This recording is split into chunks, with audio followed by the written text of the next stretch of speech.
Olá, povo de Deus, terça-feira, 14 de janeiro de 2025, primeira semana do tempo comum.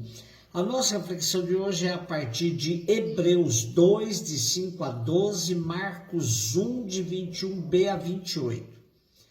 Não foi aos anjos que Deus submeteu o mundo futuro do qual estamos falando. A este respeito, porém, houve quem afirmasse: o que é o homem para dele te lembrares, ou o filho do homem para com ele te ocupares? Tu o fizeste um pouco menor que os anjos, de glória e honra o coroaste, e todas as coisas puseste debaixo de seus pés. Se Deus lhe submeteu todas as coisas, nada deixou que não lhe fosse submisso. Atualmente, porém, ainda não vemos que tudo lhe esteja submisso.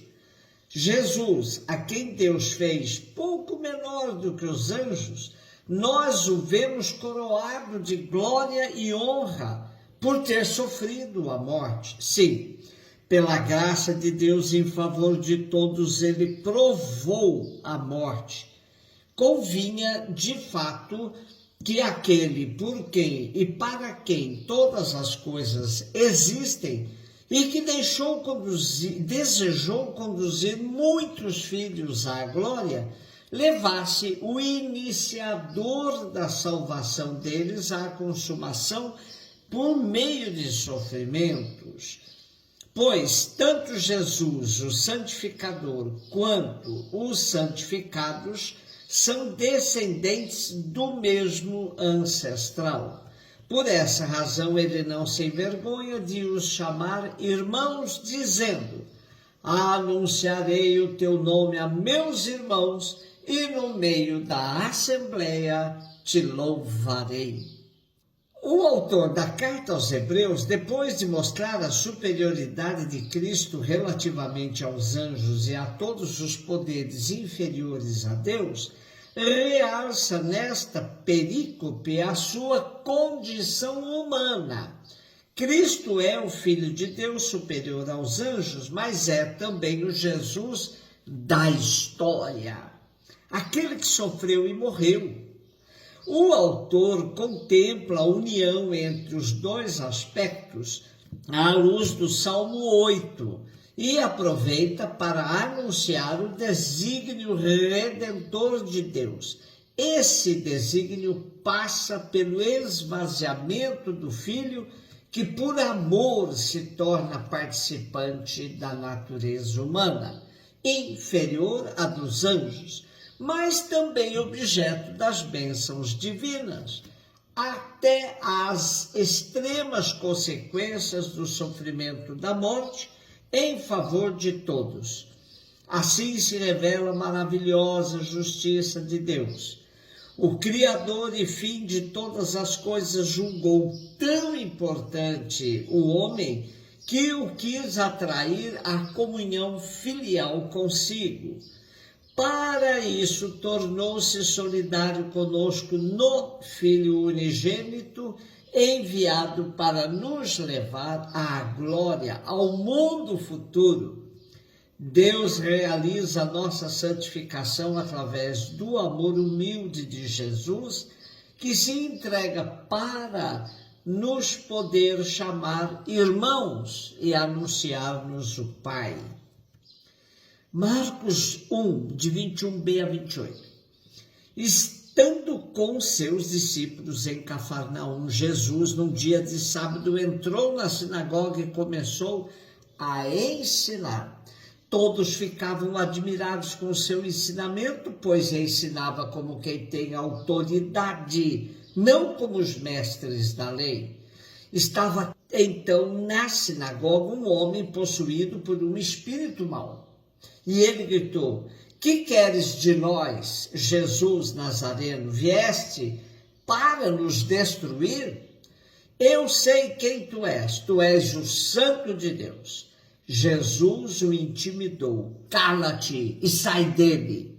Então o espírito mau sacudiu o homem com violência, deu um grande grito e saiu.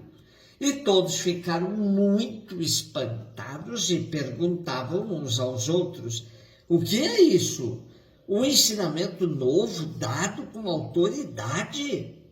Ele manda até os espíritos maus e eles obedecem. E a fama de Jesus logo se espalhou por toda parte, em toda a região da Galileia. O texto de hoje nos diz que todos ficaram admirados com o ensinamento de Jesus e depois diz que todos ficaram também muito espantados pelo fato de Jesus comprovar sua autoridade, não somente por palavras, mas também por ações concretas, como foi no caso da expulsão do espírito mau que escravizava um homem presente na sinagoga. Importante ressaltar que esse homem absorvia o ensinamento dos mestres da lei ou escribas. Os escribas eram leigos que, depois de toda uma vida dedicada ao estudo e ao aprofundamento da Sagrada Escritura, recebiam através da imposição das mãos a transmissão do Espírito de Moisés e do Espírito dos profetas.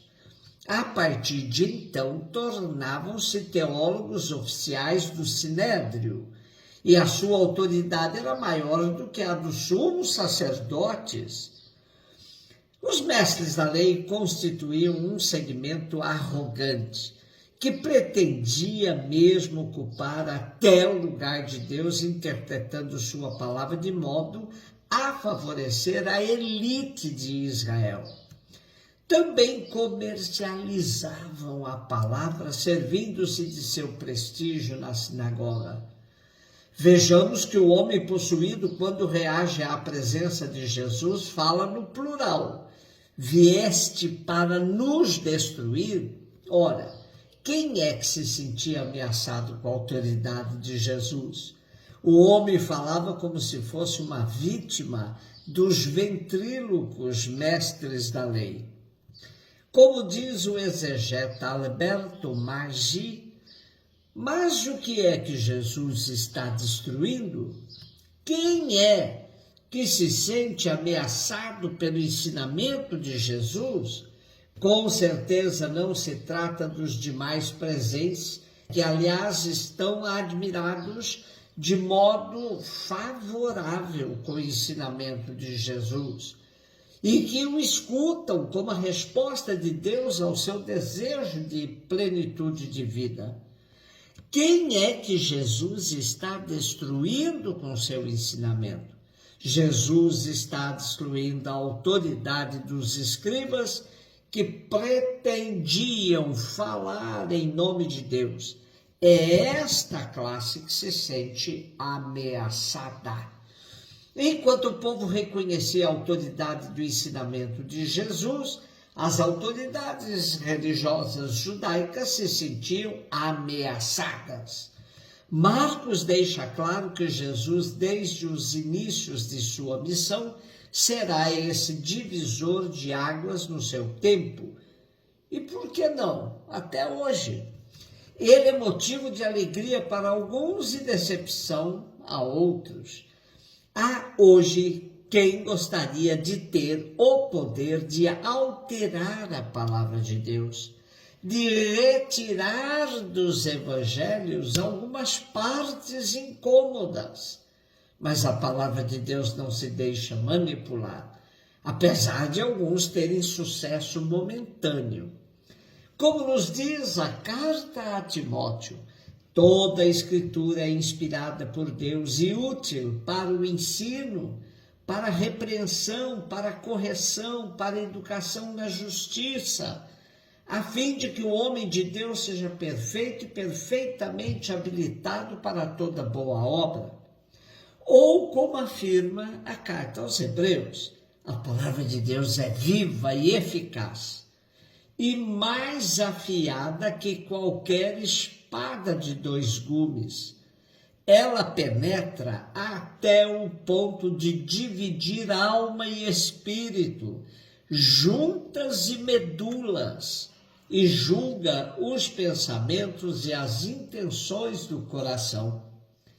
E Jesus é a palavra encarnada que caminha conosco e nos orienta. Um beijo no seu coração.